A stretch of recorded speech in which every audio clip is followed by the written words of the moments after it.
नमस्कार बंधुगण मु बबिता आसी जाइछि मोर चैनल बबिता मोटिवेशनल रे पुणी थरे आपण मानक सहित मोर किछि मन कथा शेयर करिवा पय। बंधुगण आजिर विषयटी रे मु एई जो यंग जनरेशन अछंती पुओ झियो एमानक विषय रे किछि कहिबाकू चाहूछि। आज्ञा एबे गोटे बहुत ट्रेंड रे चलीछि बॉयफ्रेंड गर्लफ्रेंड। आपण माने पाठ पढुचंती स्कूल रे पढुचंती कॉलेज रे पढुचंती निहाती आपण माने सांग होउतिबे फ्रेंड्स थिबे आपणकर किंतु आज्ञा फ्रेंड्स को छाड़ी किरी वर्तमान बॉयफ्रेंड और गर्लफ्रेंड बहुत ट्रेंड रे चलीछि। माने बारंबार लोक बॉयफ्रेंड करचंती गर्लफ्रेंड करचंती ब्रेकअप होउची पुणी बॉयफ्रेंड बदले दउचंती पुणी गर्लफ्रेंड बदले दउचंती पुणी ब्रेकअप होउची। आगे एई प्रकार सीरीज चालुची पूरा बदला चालुची बॉयफ्रेंड गर्लफ्रेंड आज गोटे काली गोटे ब्रेकअप हो गला किछि दिन बुलिले किछि दिन भेट हेले खाइले पीले पुणी आउ थरे ब्रेकअप हो गला आउ जड़े नुआ माने बुझी होनी सब कौन चलीची। एई सीरीज देगिरी जने गति कला परे जेतेबेले से मैरिज करूची आज्ञा से जो बारंबार ब्रेकअप ब्रेकअप ब्रेकअप से जेतेबेले जीवन यात्रा रे सांसारिक जीवन यात्रा रे जेतेबेले किछि असुविधा होउची आज्ञा सेठी भी से ब्रेकअप चाहूची किंतु ए ब्रेकअप परे आउ गोटे बॉयफ्रेंड की गर्लफ्रेंड मिली जाउथुला जेमिति सेमिति स्वामी टिकी की स्त्री टीए मिलिबा आउ संभव हेउ नै। ताहले एई अभ्यासटा आसिला कोठो आपण जो ब्रेकअप रो अभ्यास लगेइले नुआ नुआ बॉयफ्रेंड नुआ नुआ गर्लफ्रेंड करिवार से अभ्यासटा आपणकर भविष्यत जीवन को भी नष्ट करूची सेटा आपण माने जानि पारु नाहंती। आज्ञा पितामाता आपण मानकु पाठ पढ़िबा को छाडुचंती आपण पाठ पढ़िबा को गले सांग हुंतु सांग हेबे कथा हेबे सेटा किछि असुविधा नुह किंतु एई जो गोटे अलगा रूप ताकू देई दउचंती फ्रेंड को गोटे अलगा रूप देई दउचंती सेथिरे अलगा किछि आपण समाज भी देखुछि सेथिरे बहुत किछि इलीगल जिंस भी आपण माने करूचंती। पितामाता घरे थिबे पितामाता जानि नथिबे आपण स्कूल जाउची कॉलेज जाउची ट्यूशन जाउची कही आपण जाई कोठी किए कार बॉयफ्रेंड को गर्लफ्रेंड को भेट होई आज्ञा आपण माने देखिथिबे आमे भी देखुछु पार्क मानकरे सब जोड़ी जोड़ी होई बसी थाउचंती। मते आश्चर्य लागे आज्ञा से झियोटी किंबा सेई पुओटी जेतेबेले घर को फेरे पितामातांगर आखिरे आखि मिसे कथा ही पारे केमिति पितामाता जानी नथांती आपण माने आसी जनक संगे समय बितेई जाउचंती पुणी घरे जाई मिछ कहउचंती आपण माने को साहस रे पितामातांगर आखिरे आखि मिसे कथा ही पारचंती। मते सेई कथा आश्चर्य लागे केते विश्वास तांकर गोटे छुआटा को जेतेबेले जने बड़ करूची झियोटी हो बा पुओटी हो से केते कष्ट देई गति करी छुआटी को बड़ करूची केते विश्वास रे से माने आपण को बाहर को छाडुचंती आपण मानकर भविष्यत पाई से माने केते चिंतित किंतु आपण माने कोन करचंती तांकर सम्मान संगे खेल खेलुचंती।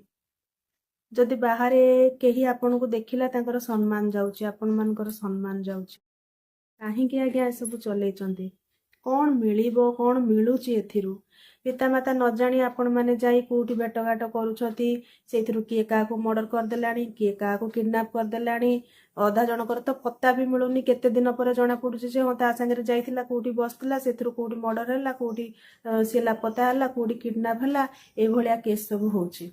पितामाता घरे थिबे भाभी झील कि पुआ ट्यूशन जाइए स्कूल जाइए कॉलेज जाइए सी देखला बेलू तेणे जा बॉयफ्रेंड रे को गर्लफ्रेंड सांगे भेट होई घाट होई कुआडे मरी सारी पुणी पितामाता जानू ना कौन मिलूची आज्ञा एसबू ये जो बॉयफ्रेंड गर्लफ्रेंड सांग हुंतु फ्रेंड हुंतु एका संगे पाठ पढ़ुचंती एका संगे जॉब करुचंती सांग हेबे कथा हेबे से सब किछि कथा नहीं किंतु कैरियर को ध्यान दियंतु आज्ञा कैरियर नष्ट करंतु नहीं एवं यही जो अभ्यास टी आपन को आगु को जाई निजर सांसारिक जीवन रे एडजस्ट करिबारे बहुत असुविधा सृष्टि करिवो तेना आपन तो बारंबार ब्रेकअप रो अभ्यस्त हो गलेनी बारंबार बदलैबार अभ्यस्त हो गलेनी किंतु जोड़ा कि प्रकृत जीवन रे सेटा संभव नुहे तेणु एटा आपण मन को असुविधा रे पकेइबो।